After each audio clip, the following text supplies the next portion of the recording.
Hey everyone, how you guys doing today? Welcome to Pittsburgh, where it is absolutely beautiful today. A stunning day to not clinch your spot as a Stanley Cup champion. But we'll see what happens. We'll see what happens. Still, I know I personally, wouldn't mind them Penguins finishing off tonight, but that's just because I have a family who misses me and just basically pleaded with me today. So that was good. No, and but I'll tell you what, this city. I'm sorry, just talking about your laptop. And this city is absolutely insane. It's I've never seen anything like it, to be honest.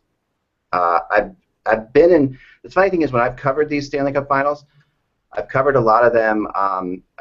Only I think this will be my 12th, and I think only 3 or 4 at the most have been won at home in that period of time, which is pretty crazy, So the idea of winning it at home is really fascinating because everybody's just there. I mean, it's insane. Well, they made the point in the ramp up to this game that the last championship that was won in Pittsburgh, and I think there was an ABA, like the league that merged with the NBA, but that really doesn't count because it was sort of like a WHA type of secondary league. But the last home win for a Pittsburgh franchise was Bill Mazeroski's home run in 1960 against the Yankees, which I hate because it's beating the Yankees. So it really doesn't count. But that was a while ago. Yeah, but even the Pirates in '79 when they won with We Are Family and Willie Stargell, that was in Baltimore. And I think they won in Cincinnati. Or no, excuse me, they won in when Clemente won. I think it was '71. That was on the road as well. Really? The 2009 was in Detroit. The two wins in the early '90s with Mario and Yager were Minnesota and Chicago. They were both wins on the road. Yeah, right. The last two were all the interesting thing here. Interesting weird note. The Penguins have won all their Stanley Cups in the Midwest. They won Chicago, Detroit, and Minnesota. They're the 3 places the Penguins won their Stanley Cups. Yep, all Central Time Zone. But and obviously the Steelers won all their Super Bowls at neutral sites, so none of them were played at home. So this would be the first championship in Pittsburgh in 56 years. Oh my gosh! No wonder the city is amped up. Yeah, the city is totally amped up, and the pressure is mounting. Like you can feel it also. I mean, this is a tough. I mean, can you imagine Matt Murray right now? I mean, we all know he's got nerves of steel, but this is a whole new ball of wax. Did you get a chance to see Matt Murray Avenue? What was that? No, I didn't. Did you get a chance they renamed Murray Avenue to Matt Murray Avenue for just this game? Like they actually had a sign and everything for it. They also renamed all the Arthur Murray Dance Studios to Matt Murray Dance Studios. Yeah. No, I think what's going to happen here I mean, there is just so much, and I have never in my history of covering sports. I talked to somebody about this. I am picking the Sharks to win tonight, and I know that that's unpopular, but I'm doing it because honestly, I haven't found one other person who's done it. Not one. Like I'm looking. Find me somebody, anybody. Find me some other person. I can give you 2 others. Please. Nick Kiprios and Doug McLean on Hockey Central this morning or this afternoon picked San Jose, but I think they did it basically to spite somebody like Glenn Healy who has to travel to Northern California for Game 6. Okay, so they're just doing it out of spite. I mean, I like to. But I'm not one to not do things out of spite, but this is not one of them. No, you're doing it because you're Mr. Counterintuitive. You always do. No, I'm not. No. I'll tell you exactly why I'm doing it. I am doing this because I've been around hockey for a while, and I know how this goes. Teams, when they are favored by this much, in this much pressure, they don't win. I mean, kind of like how everyone was picking the Sharks to win the Stanley Cup? Yeah. I mean, no, it's true. I mean, when you actually put under this, and I am not anti-Penguins, okay? I hate them with a passion, but I'm not anti-Penguins. No, I get what you mean. You may not like them like on a personal level, but you can respect that they are a great team. They are a great team, even if you don't like them. Part of what I hate about the Penguins, Jill, is the fact that I do respect them. I mean, I grew up hating the Penguins, and they're not getting lucky. They're actually really good. I really respect Sidney Crosby. I really respect, Matt Murray. I am, there's a couple of Cullen. I mean, there's guys on this team that I cannot not like. So I'm sitting there and I'm trying, and it's ingrained into me as a season ticket holder since I was a child to not like this team. But I can't. I like them. I mean, I can't help them. So let me get this straight. Because you like them, you hate them. No, I hate them because I'm supposed to hate them. That was trained. Okay, that's a learned thing. Yeah, you learned that in Philly. I mean, no, yeah, you had learned that in Philly fast. Like I have a buddy who's out in San Jose, and she's awesome, and she's a good friend of my wife's, and we were she was texting me about the last game, and she's so mad with her Sharks shirt on and everything. She's like, oh, what's going on? I hate this Penguins team, and I'm like, welcome to the world, welcome to the club, I mean, this is like, for her, I'm like, just imagine the Kings times 100. This. Yeah. If you hate the Kings as a Sharks fan, this is what we've lived with all of our lives. The Penguins have always been successful. They're good, I mean, they've been successful in the last, in Jillian's lifetime. But in my entire lifetime, it's pretty much been generally right. Speaking. They've been a great team. Yeah. I mean, I remember as a kid, they didn't win a game in Philadelphia for like 12 years, but that was a long, long time ago. So. Yes, but they were strategically bad in the years that they could draft Fleury and Crosby and Stahl and Malkin and Ryan Whitney. Come on. A good friend of mine calls that enjoying the suck. Okay, and I mean that in only this way. That he said that what he says is when you suck for that long, you get a chance to enjoy. And that's because you get these players, right? That come out like the eventually, Mike, you in Toronto will enjoy the suck, and it's just to me the whole thing is completely. We've started enjoying it. Right. You're starting to enjoy it. You get your great you get your great draft pick. Austin Matthews is coming in. You have all this stuff coming. Okay. Pittsburgh enjoyed the fringe benefits of the suck. For that era of like 4 or 5 years when they drafted Malkin and Crosby and all these guys. Fleury and Stahl. I mean, don't forget. Right, and then the problem with Toronto is they had the suck and they didn't get the benefits. They basically, were trading their first round. Boston Bruins got the benefit of the suck. They got Tyler Seguin. So there you go. So did the Bruins really get it? Yeah. No, but you're right. And at the point that's where I'm at with this thing. So as I sit here with the Penguins, and I'm trying. I have good friends that are Penguins fans that are like, oh, you got to give me a picture tonight of Letang on the ice of the Stanley Cup, and it's awesome. I'm also like to do that. Oh, and by the way, Jill, you have to know that I did something just for you. Hold on, let me show you this. Oh Lord, I'm scared. No, you should be scared. Okay. Why am I cringing already? Yeah, I think we should be scared. That's what I'm thinking. Uh-oh. Look. Oh, yes! Yes! I'm so excited. He brought them. Please walk into as many people as you can. I brought the Google glasses. I'm going to go on the ice with them after the game and videotape my experience again. Yes. So. Actually, for somebody who's never been able to do that, that's really cool to see, I think. I think that's kind of a cool POV. Yeah, I think so. So it's going to be definitely POV, so I've got that going on. So indeed, I wasn't going to do that, but after yesterday, Russ is encountering bad Wi-Fi, so I think we're going to just do it. Okay, well, that's good because I have a guest for him. If he wasn't here, I brought somebody along just in case. Oh, no, please don't tell me it's a foul person. I'm not going to say anything right now.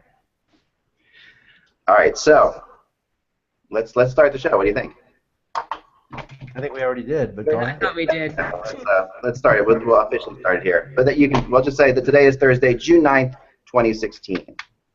I'm Michael Agello. I'm Jillian Fisher. And I am Eklund.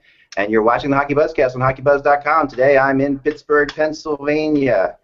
So you would think that it would be exciting to be able to leave your house in Pennsylvania and drive to Pennsylvania to watch a team win the Stanley Cup and never leave the state of Pennsylvania. And yet, as a Flyers fan, this is not It's not exactly what I had planned. Not exactly what Philadelphia Flyers Nation was hoping for, but I think we've all come to terms with it at this point. Yeah. They are a great team. Oh, There's nothing you can say about it. They're a great team. They're an awesome team, and there's no doubting that. And but like I said before, so you found a couple. Have you found anybody, Mike, like me, who legitimately thinks the Sharks can win tonight?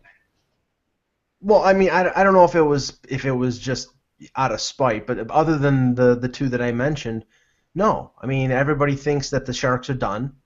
I think the Sharks are done. I mean, they may, could, if they jump out to an early lead and make Pittsburgh start to feel the pressure, then maybe they can win a game. But I don't think there's anybody out there in their right mind that thinks that this team is going to come back from 3-1 and win the series. They may be able to win a game. I'm not in my right mind, Mike. Well, all present company accepted. Mm-hmm. But I just, right now, it's like, I mean, again, this team right here has had the distinct advantage for all 4 games, unless something dramatically changes, unless a Crosby gets hurt or something like that. Nothing's going to change. You know, as well as anyone, okay? As well as anyone, that they've hit, the Sharks have hit posts, there have been chances, there have been things that could have gone the other way. Right. Game didn't go the other way. There has not been a blowout in this series. We talked about the difference yesterday, or Wednesday, just between dominating and just being the better team, which I think is what they are. Penguins are the better team. They're not dominating it. So with all the pressure, and like we talked about, all the family members and everybody in the building, and the big silver chalice downstairs, which I think is actually going to be there ahead of time this time, because, man, last year was a disaster. I'll never forget that. That last year when the cup didn't arrive, the funny thing about that was that I had my media meal with some of the people who were like in front of the NHL. They were all saying, it's kind of weird. The cup isn't here yet. Yeah, it's kind of strange. The cup isn't here yet. We'll be fine. It'll be here.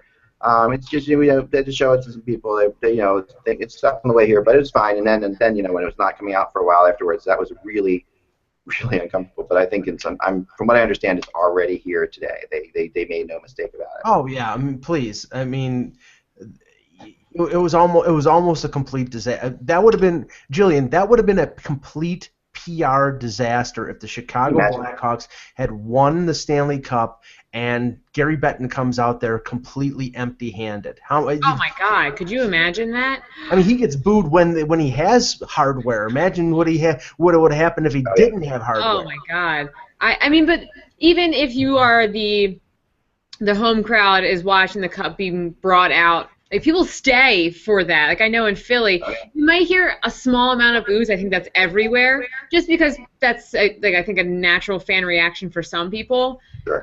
But generally speaking, even the losing team fans stay and see it because it is the Stanley Cup. I mean, it's the greatest trophy in sports. I would want to see it, and I'd be pissed if I was there and the cup doesn't. He walks out and I'm like, yo, you're supposed to have it.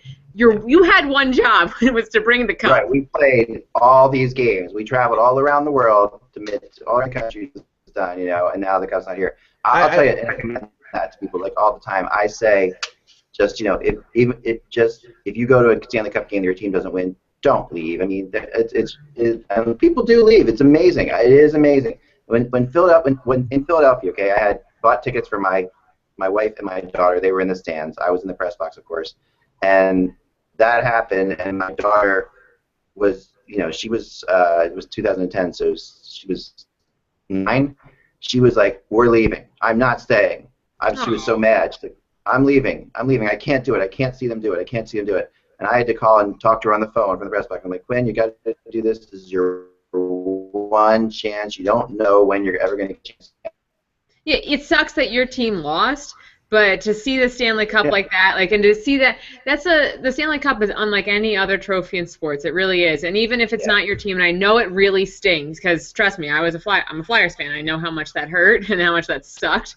But stay around, because just even if it's just to see them get handed the cup, and that moment when they lift it the first time is like, there's no words. It sounds so cheesy to quote the NHL slogan, but sometimes there's just no words for things. Yeah, I wouldn't know. And I'll tell you, I wouldn't know what that pain's like, Jillian, because the Leafs haven't made the final, haven't made the Stanley Cup's final since '67. So trust me. Okay, you remember when you guys? I was shaking a rattle in my crib when that was going on. Do you remember when the Maple Leafs decided to choke in the game against the Bruins? Remember that? Yeah, thank you. Yes. Okay, so imagine that probably times like 5 to 10 is like how much it stings. It's like it's the way they won too. That goal was just so. Let's not go down memory lane, please. I'm getting really sad now. Why are we doing? Yeah, why are we doing this? I'm getting very sad. Yeah, don't do that. Don't do that to Mike. Don't do that. We can't lose Mike. You guys getting a big delay? No, I'm okay. I get a little bit. You were sluggish there for a second, but now it's good. Okay. Mine's pretty far off, but that's all right. As long as Mike, you're the one who's saving it. So if it looks weird, let me know. No, right now you're okay. Just let's. Okay. There's one moment that I really want to tell people. One moment that I really want to tell people about that is really that I don't know if you can get a chance to see this. If you're live though, you get a chance to see this on the ice. When I'm pretty sure when you're watching on TV when they're bringing the cup, you see the cup being carried down the ramp or whatever. The coolest thing, in my opinion, what I always look for at that point is you'll see the players usually lined up somewhere, like on the blue line or something like that, or around there waiting for the cup to come out. And the reaction the players give to seeing the cup for the first time when they're on the ice is priceless. That is the moment. That is when you see that these kids, they look like 10-year-old boys. They do not look like millionaire hockey athletes. That is the moment when they realize that they've won this thing, and that, to me, is I'm going to try to film that tonight as I get a chance, because that is one of these things you just don't. They start jumping up and down. There's a whole big thing that goes on, and it's overwhelmed with emotion, and it's all perfectly, none of it is scripted. It's just what they think. I mean, they've won the Stanley Cup, and now the Stanley Cup is being brought onto the ice with them. That's a moment that they just can't. I've asked many players about that, and they all say that's one of the favorite moments, because it goes back to playing youth hockey games, winning tournaments, and like getting your trophies and stuff like that. Except now the trophy is being brought to you as your Stanley Cup. Well, I don't want to curse it, but what I've seen at ice level when you've been on the ice after the cup has been handed out and the players are talking with her, and I've seen it on TV, and I cannot remember the last time. And you know how there's a lot of television cameras and wires and things on the ice and confetti. I'm shocked that nobody has had the cup in their hand and fallen and lost the cup and it fall to the ice. I'm serious. I mean, I'm shocked that it has, and I can just imagine what kind of heat that, like if Phil Kessel gets the cup and trips over a wire and breaks the cup, what kind of negative reaction there would be? Like, you klutz. Yeah, that's actually a good point. Where do they? Because it doesn't look like they do a full lap around the ice. Yeah, they used to. That's the thing they used to do, right? There used to be a team lap that went on. That doesn't happen anymore. I heard somebody talking about that on XM today. It's not a team lap anymore. It's usually the one player will hold the cup up, and then he'll hand it up and skate a little bit around, usually on half of the ice, and then another thing. And that's what they've been doing last few years, and it's I think it's cool. Although I miss the team lap, like in Philadelphia, the famous picture of Bernie Perrott and Bobby Clark holding the cup and skating with all the players behind them. That to me that's something that I do miss. I think that would be cool. The thing about dropping the cup though is that once it gets into the mode, like after television cameras are gone, and that's when you can watch Hockey Buzz tonight. Stay here, because if the cup's won, I'll be still trying to broadcast as long as I possibly can with my Google Glasses, so you'll get to see more from there. After they're gone, it becomes like very much like everybody's family, and everybody gets their moment with the cup sort of on the ice, and it goes around, and then there's always a moment that's really funny, that's like an uncomfortable moment, like what to do next, when to bring the cup back to the locker room. Like that's the moment when you're going to take the cup off the ice, and because the players really want that, because the way these celebrations used to work is they used to have the celebration in the locker room with just them, but now they and the media used to be able to go in there. For the first couple of years I was in the locker room when this was happening, and it was just wall-to-wall people, and you were getting just showered with with champagne and stuff like that. Everybody has these, and people in the media would have specific, like Kevin Allen had a specific jacket that he would wear for the cup ceremony. You know, like when he's like, I know this jacket's going to get destroyed, so I'm just going to wear this in there. But now comes a moment when they want to do this, when they want to just say, let's just bring it back, because the family members are allowed in the locker room, and players, and they have their own little celebration back there. My favorite moment on this was the last time the Penguins won the cup, actually. Was Bill Guerin? Bill Guerin was on that team, right? This is the Bill Guerin moment, I think. I'm pretty sure this was Bill Guerin. Was Bill Guerin on that team? Who was on that? Max Talbot. Yeah. Wasn't Bill Guerin on the cup-winning team for the Penguins? I'll check. I'm not sure. I think so. Because it's a better story, but I'm pretty darn sure it was Bill Guerin or somebody like that. Somebody that I know like that that's really respected. Okay. And there was a moment when, you know, he went out and skated to get the cup and just the cup, and he's like, I'm bringing the cup back in right now. Or it might have been, I don't know. I'm sorry. I should. Well, yeah, it was okay. I'll think of who it was as we talk here. Well, I just want to add something. I know you guys don't know Snapchat or don't understand Snapchat or its purpose. But one of the great purposes of it is if you are on the ice and you're like the cameras are gone, so you no longer have the TV coverage, is you can snap stuff if you're on the ice and send it to your people who follow you. So it I'm on Snapchat. It kind of lets you take that journey. So it's kind of cool. I am on Snapchat, so I will put out there how to follow me on Snapchat later. Guerin was on the team in 2009. Thank you. I'm not losing my mind.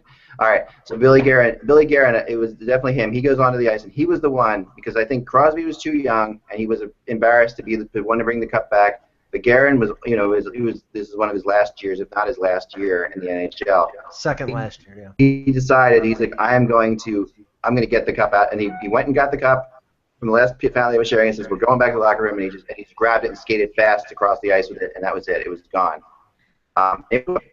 The cup usually, in general, the people do treat it very gingerly, so it's hard to really drop it. It's been dropped, though. It has been dropped, not in that moment, but it's been dropped before. Kevin has a great book that he wrote called "Why Is the Stanley Cup at the Bottom of Mario Lemieux's Pool?"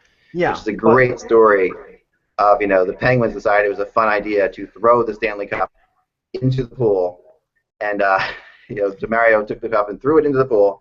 The cup, of course, is a heavy object. It sunk to the bottom of the pool, and then where the diving board was 9 feet under, suctioned to the bottom of the pool, and they couldn't get the Stanley Cup up for hours. Well, and they literally had a chain, but they would. I think Larry Murphy was a big part of this, and skating down and trying to bring. They would try to loosen it a little bit. When they got it up, it was like completely messed up. It was bent and crooked, and they had to take it apart, and they actually took it apart. And all the rings, all this stuff, and they figured out how to put it back together and weld it together. And then the next day during the parade, Phil Bourque, actually that's when Phil Bourque, who was part of the putting the thing back together, Phil Bourque etched his name inside the Stanley Cup, which only a couple players have done. And then they put it back together, and during the parade, Phil Bourque swore that it was going to fall apart as they were parading around Pittsburgh. He's like, this is going to be a disaster. It's going to fall apart, but it never did. But there's some great stories like that. I know that there was a national like an NCAA basketball or football championship where the trophy just dismantled in somebody's hands. Two things that will be interesting tonight if it does end. I'm getting the impression now, based on what some of the media who have been interviewed over the last couple days, between Game 4 and 5, that the consensus Conn Smythe Trophy winner, unless Phil Kessel scores 2 goals tonight, it's going to be Crosby, because everybody is saying Crosby, the defensive play, the face-offs, the this, the that, and they're downplaying the fact that Kessel is leading in points. And it just sounds like if they win, and if basically nothing is out of the ordinary tonight, that Crosby is going to win the Conn Smythe and not Kessel. And no one can sit there and say that Crosby doesn't deserve it. He deserves it. He's had a great playoff. He hasn't scored a goal in the finals, but that doesn't really much matter. He's played so well. But in my opinion, this is kind of a no-brainer. First of all, Kessel will never win an award voted on by the media. It's just not going to happen because there's too much baggage there. I agree with that one, Nick. I do. Yeah, there's no way he would win this award. He could score 6 goals tonight, and they wouldn't win that award. But the other thing is, this is Matt Murray's award. To me, there's just no question about that. Based on... Doesn't sound like it, Ak. No, I know, but I'm just saying that's my opinion. This is definitely Matt Murray. I'm sorry. I mean, what do you guys think? And when I think of Matt, when I think of this, all you have to do is remember the game Marc-Andre Fleury played. Okay? Remember the game that they put Marc-Andre Fleury in, and how the Penguins played a completely different way, and how they looked confused and they looked nervous, and they put Murray back in, and immediately they calmed down. I mean, without Matt Murray, they don't win the Stanley Cup. There's not a chance. Well, I mean, I don't see him getting the Conn Smythe though. I don't. It's just. Especially Julian, the fact that San Jose has had so few shots on goal in the series. Now, that's indicative of the entire Pittsburgh team playing good defensively, but for Murray to win the Conn Smythe, he would probably had to have had a couple like 40-plus save type games really standing on his head. He's been good. He's been impressive for a 21, 22-year-old kid, but I don't know whether – this is not Ron Hextall in 87. This is not J.S. Jaguar in 2003. Man, he's got 16 wins as a rookie. The guy's got more wins in the playoffs than he has in his regular season career. He's got – I mean, that's a crazy thing. He is literally the definition of a most valuable player. I mean, do we forget the Washington series? A couple of games where the Capitals just completely swarmed them with shots. Right. In the one game, they outshot the Penguins by 20. I mean, the Penguins have outshot everybody. The Capitals outshot them by 20, and the Penguins won that game. Yeah. I mean, and Matt Murray in this series, he may not have made a ton of saves, but there have been some really timely saves that he's made in this series that have been huge. Yeah, but we've also talked about Matt Murray throughout the playoffs in the sense that maybe he's let up some goals that also caused the Pens to scurry a little bit and to be put back on their heels. I mean, in that game, was it Game 3 against Tampa Bay Lightning? Everyone thought that he didn't have a great game. There was a couple other games. What was that? I thought he only had one big game. I mean, that was it. But so we've talked about, and now this does not discredit the amazing work that he has done. That's not at all what I'm saying. But we have talked about him sometimes in the light of maybe that was a goal he shouldn't have let in. And even though the Pens might have won the game because he did make some other big saves, he made it a little bit more easy for the other team to come back and to feel like they had some hope. Whereas we haven't really said much of that of either Kessel or Crosby. People regarding their play. I mean, Crosby, actually, people were pretty critical of him up until the Tampa Bay Lightning series. So throughout the entire playoffs, if you want to do it that way, really Phil Kessel is the only one that people have not been criticizing too harshly. There was a big stink when, was it Roenick questioned Crosby's work ethic, and then after that he was off to the races. But up until then, he wasn't having a great playoffs. So for me, I don't think it's going to be Kessel, but for me, it would be Kessel. Yeah. I mean, I heard somebody I respect, like Pierre Lebrun from TSN, who basically said, he thinks that Crosby's matched up against the top centers of every team. He's winning faceoffs. He's killing penalties, and he's got 17 points. So all those things put together, puts him over the top for him. I don't know if the opinion is prevailing or if that's just him, but I get the feeling that the tendency is there to go towards Crosby unless Kessel has a massive game in Game 5. The other one is, and this will be unusual, but I think it may happen, that the Stanley Cup gets passed off from Crosby to somebody who's not an active player. I have a feeling that Pascal Dupuis will be on the ice, and he will be the one to get the cup from Crosby. I agree.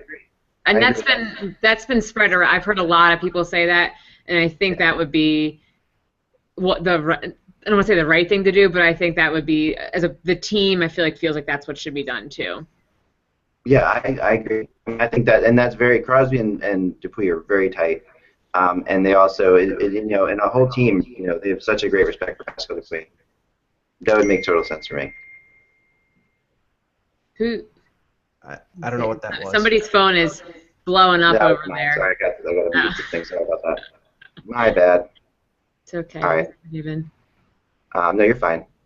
Is it going off? Do you hear still? Can you still? It's good now. I hear somebody's Google chat.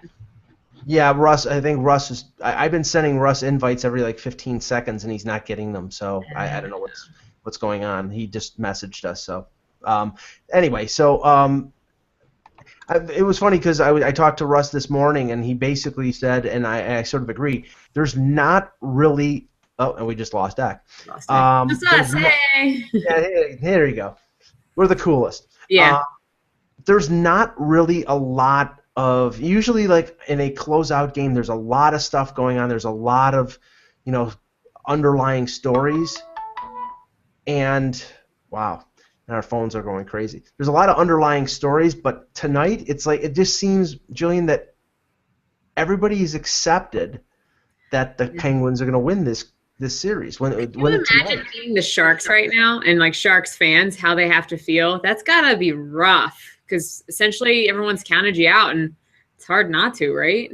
Well, and that's the thing. It's like, I mean, if it was any other team other than the Sharks and the way that they've played in the 4 games, this would almost be a relief. It's like everybody's against us, the pressure's off of us. Let's just go out and play our game. Every cliche that you can think of in the book. But the problem is they've had that really, I mean, from I'd say game 2 on, when Pittsburgh has been stepping it up, and I think, again, not dominating the scoreboard. I know what you mean. They're dominating puck possession, dominating the tempo of the game. You would think that being just cast away as the Sharks are right now, and everybody assuming that Pittsburgh's going to win, would take a lot of weight off their shoulders. But I don't perceive that it has, and that's why, I mean, they have to do something different than what they've done in the first 4 games to try to shake loose and extend this series. Yeah. I just don't know if they're capable of doing it. Ak, are you back? I'm back. Yep. Okay. Yep. I don't know. I mean, I really think that this comes down to, can the Penguins handle the pressure? And they have a couple guys in there who've done this before. The big good news for Penguins fans is you've got Crosby, you've got Malkin, you've got these guys who've been here before, and that will be huge. But there's also a lot of players in that room that have not been here before. And I mean, there's really only a few that were there in 2009, right? There's a handful. Just Crosby, Malkin, and Kunitz, I believe, and Letang. Right? That's it, yeah. So beyond that, none of these guys, I mean, I don't think Cullen's obviously won a Stanley Cup in Carolina, but there's not that many that have won Stanley Cup. So this is a whole new ball of wax. Like, I remember, a friend of mine, and I think it's part of this comes from a Wayne Gretzky quote too, is that there's the regular season, there's the playoffs, and then the Stanley Cup final, and they're all 3 very different entities.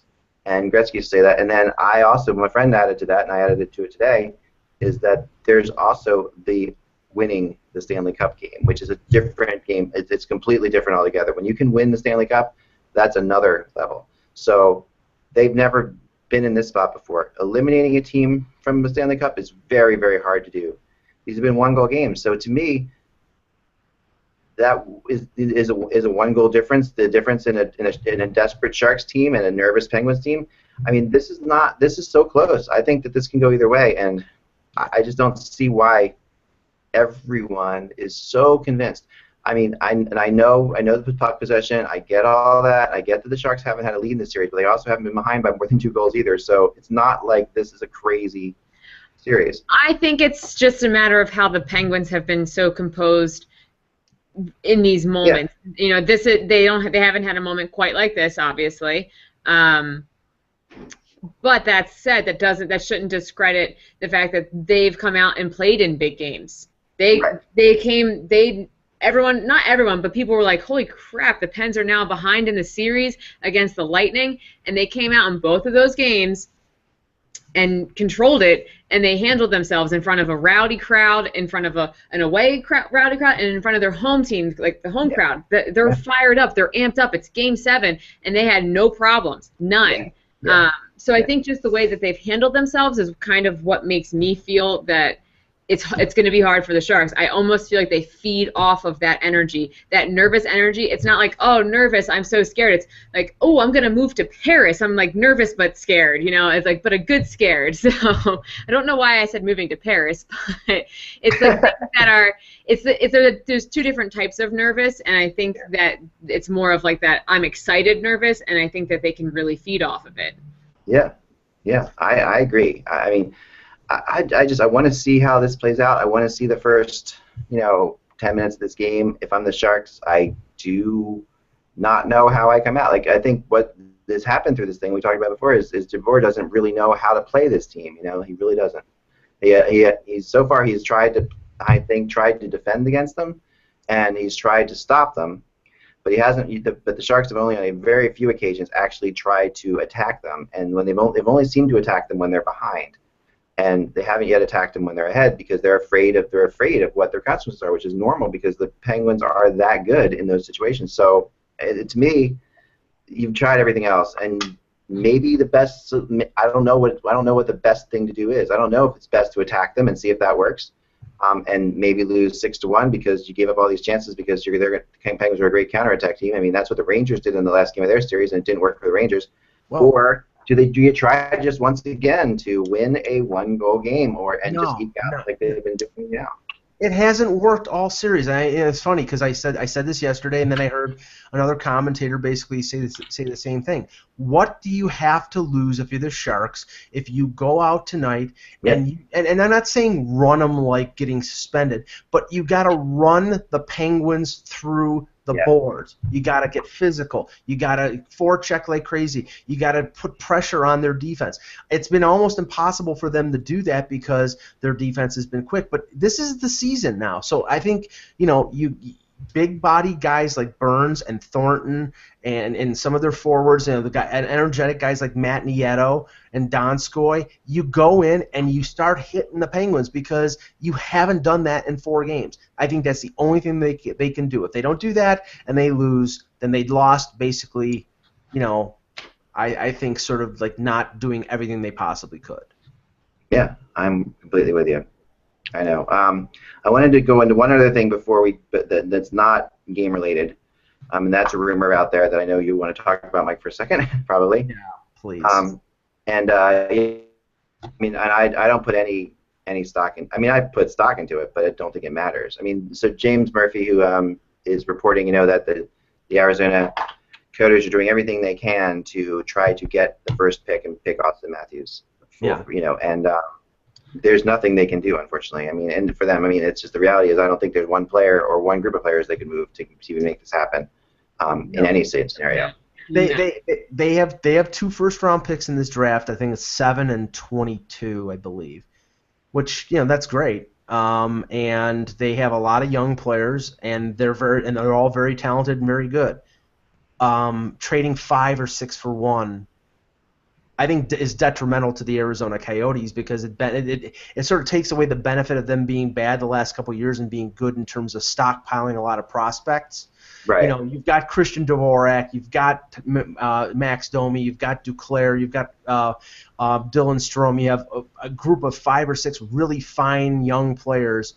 And I think to pry the number 1 pick out of Toronto, you'd probably have to give up 4 or 5 of those top prospects. It makes no sense. Well, what if you were to, Mike, you're the Toronto Maple Leafs GM, and I'm throwing this at you, and I'm not, I agree with you, it doesn't make sense. I don't see why they would do it. I mean, I know why they would do it, and I know why this rumor is coming about, because obviously, he's from the area.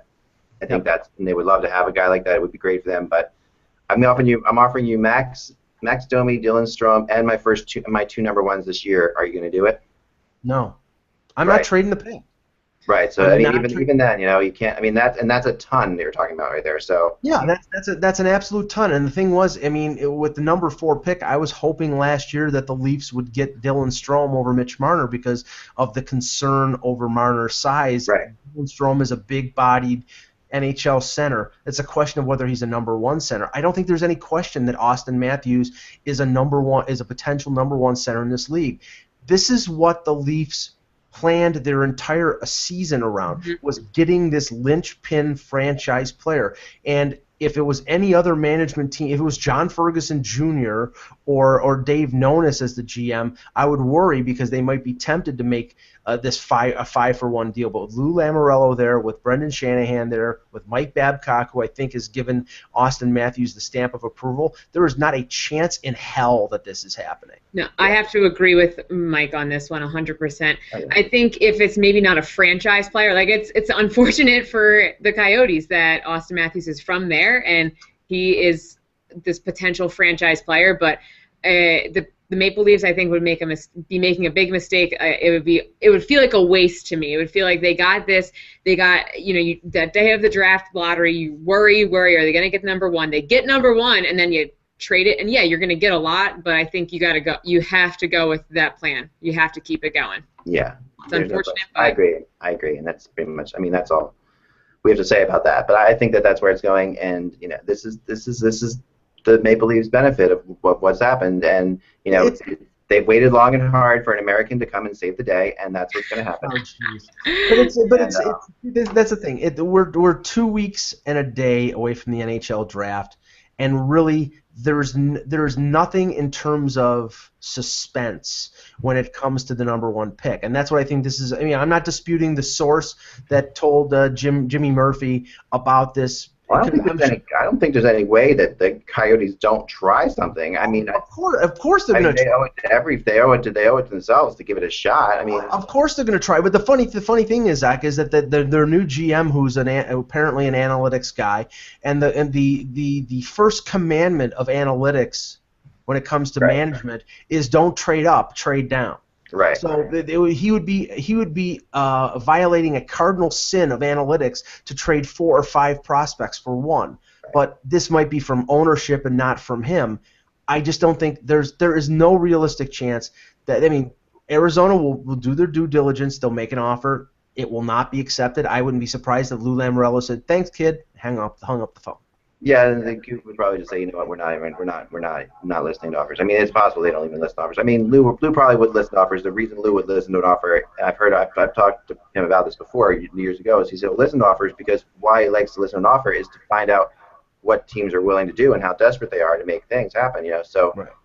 He also tells them how much they value players. Because if you're willing to put a player into a trade, sometimes it usually means you're quote unquote giving up on them or whatever, even though you have to give up something to get something. Right. So I don't think they would be giving up on, Domi or Strome in this case, but I think the idea is, they really would like to get Austin Matthews, and only time will tell whether or not, those Strome and Domi and the first 2 first-round picks turn out to be a better deal than Austin Matthews. I mean, you will never know that, It's years away from the only example we have of that is the package that went back to Quebec / Colorado for Lindros. And Forsberg was a big part of that, but no one knew Forsberg was going to be what Forsberg became. So people knew he was going to be great. But the Flyers the Flyers in that deal tried to put Rod Brind'Amour in that deal and not Forsberg because it was the other way around. Quebec wanted Brind'Amour. That was the deal. Quebec wanted Brind'Amour. The Flyers wouldn't trade Brind'Amour, and instead they moved Forsberg. So that tells you a lot right there too, right? I mean, that tells you a whole ton. All right, so before we get out of here, because you have to get out, I'm going to get over to the building. I've been joined by a special guest today. This is Russ, the power adapter. Okay, so poor Russ. He's taken many forms. He's got a face here, but this is so Russ. The story behind this is Russ left his power adapter here in Pittsburgh last time. Okay, and the power adapter. Let me see. So the power adapter, the rest of the power adapter has been he's been a good soldier so far, but he was left here in Pittsburgh. He was given to Kevin Allen, who then handed him off to Tim Panaccio, who handed him to Captain Eric, who then gave him to me, I'm the worst person to give it to when you want from somebody to forget something very important, but it was given to me, so I've stressed out about this power adapter for a good week now, feels like. So Russ the power adapter is back, and it's a shame. He was really looking forward to having a podcast with his dad, but he's not here. So Russ, the power adapter, will be there tonight, Russ. Don't worry. He'll be reunited. There you have it. Russ, the power adapter. Remember, without the buzz, it's just hockey. Remember tonight, by the way, to check my website, check my blog for a couple things. One, I'm going to try to get the Snapchat thing working. Jillian's going to help me maybe. Okay. And then the other thing we're trying to do is Facebook Live too. That's another thing we're looking at. We want to do some different things. We usually like to try to do some different things. I'm going to be doing the Google Glasses thing. We usually like to try to do a podcast from the ice tonight, Jillian, if you're around. I am around after tonight. The game. That'd be great. It's fun to do, and we'll see what happens. If assuming this game is won tonight, if it's not won tonight, then we won't be doing that, obviously.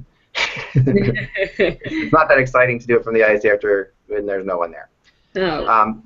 Remember, without the buzz, it's just hockey, though. We'll talk to you soon.